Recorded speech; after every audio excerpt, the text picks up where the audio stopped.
जय जगन्नाथ, जय श्रीमन्नारायण। ओम नमो प्रिय भक्तों, भगवते आप सभी का स्वागत सभी है इस श्रद्धालु पावन चैनल श्रोताओं पर, का श्रीमद् जहां भगवत हम गीता श्रीमद् भागवत महापुराण महापुराण की की इस अद्भुत दिव्य यात्रा कथाओं में को पुनः शुद्ध स्वागत भाव, है। गहराई आज और हम सरल स्कंद शैली में एक आप तक पहुंचाते हैं।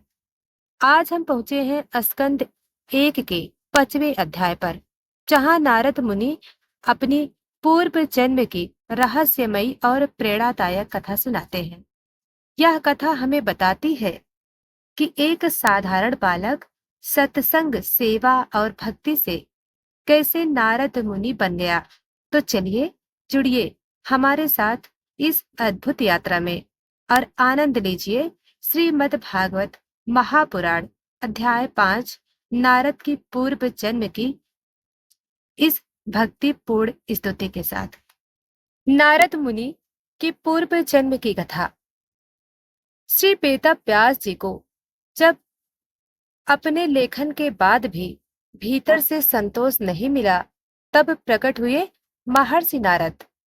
उन्होंने वेद व्यास को भक्ति की महिमा का बोध कराया और एक महान कथा सुनाई, स्वयं अपने पूर्व जन्म की। नारद मुनि ने वेद व्यास से कहा, हे व्यास, तूने वेद, पुराण, इतिहास, महाभारत सब रचा, फिर भी आत्मा की पूर्णता नहीं आई, क्योंकि उसमें भगवान की लीलाओं और भक्ति की मुख्यता नहीं थी। अब सुन, मैंने कैसे भक्ति का अनुभव किया। पूर्व जन्म में नारद मुनि एक शूद्र स्त्री के पुत्र थे। उनकी माता अकेली थी और दास्य भाव से जीवन यापन करती थीं। वर्षा ऋतु में कुछ महान तपस्वी ऋषि उनके घर पर ठहरे। बालक ने उन ऋषियों की सेवा की, उनके जूठे पात्र उठाए, बचा हुआ भोजन ग्रहण किया और उनके सत्संग से प्रेम, भक्ति और आत्मज्ञान पाया। प्रसंगेन कथायास्य श्रवणेनापि कर्मणा नासन्त्यासु यथा वृद्धा न कृतान्तस्य बाणयः।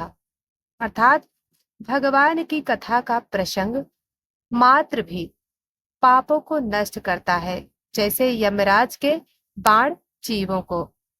जब ऋषि चले गए, बालक का मन भगवान में ही रमने लगा। कुछ समय बाद एक रात सांप के काटने से उसकी माता की मृत्यु हो गई। बालक ने इसे ईश्वर की इच्छा मानकर रोया नहीं, बल्कि एकांत वन में चला गया। वहां उसने निर्जन प्रदेश में रहकर प्रभु का ध्यान किया। जप, तप और ध्यान के द्वारा आत्मा को परमात्मा से जोड़ने का प्रयास किया। बालक की भक्ति देखकर भगवान विष्णु जी ने उसे एक झलक दी। वह दर्शन क्षणिक था, परंतु अमिट। भगवान ने कहा, हे वत्स, इस जन्म में तुम मुझे फिर नहीं देख पाओगे, लेकिन अगली बार तुम्हें मेरा दिव्य रूप और संग प्राप्त होगा। नारद का पुनर्जन्म और देवता। बालक ने जीवन की शेष वर्ष भगवान के भजन में बिताए। मृत्यु के बाद अगली सृष्टि में वह देव ऋषि नारद के रूप में प्रकट हुए। अब वे सदा भगवान के नाम का कीर्तन करते हैं, तीनों लोकों में विचरण करते हैं और भक्तों के लिए मार्गदर्शन बताते हैं। नारद मुनि का संकल्प और संदेश। नारद कहते हैं, मैं सदा श्री हरि के गुण, नाम और लीलाओं का गान करूंगा। जहां भी भक्ति, प्रेम और श्रद्धा होगी, वहां मैं प्रकट हो जाऊंगा। वे कहते हैं, जो भी श्री हरि की कथा को सुनता है, उसमें मोह और पाप नष्ट हो जाते हैं, वही जीवन धन्य हो जाता है। प्रिय श्रद्धालुओं, साथियों, नारद मुनि की यह कथा हमें सिखाती है भक्ति, सेवा और संत संग से जीवन कितना दिव्य बन सकता है। एक साधारण बालक भी यदि श्रद्धा और भक्ति से जीवन जिए, तो वह नारद जैसा महामुनि बन सकता है।